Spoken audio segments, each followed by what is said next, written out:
মানুষ জন্ম নেওয়ার পরে মানুষ তার কর্ম করে। মানুষের কর্ম ভ্যারাইটিস রকম হতে পারে। কেউ চাষাবাদ করে, কেউ মাছ ধরে, কেউ গাড়ি সারায়, কারুর হোটেলের ব্যবসা। এরকম মানুষ হিসাবে তার ইনকামের রাস্তা প্রকারভেদ আছে। তাই মানুষ যে কোনো একটা রাস্তা ধরে তাকে এগোতে হয়।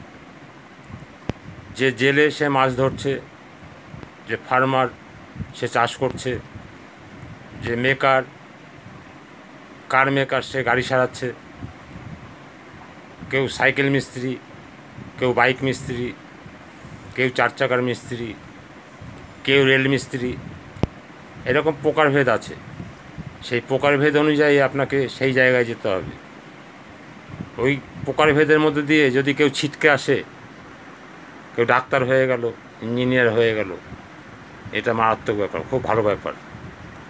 তাই সেই চেষ্টাই করতে হবে, আপনাকে ছিটকে বেরিয়ে এসে উন্নতি সাধন করতে হবে।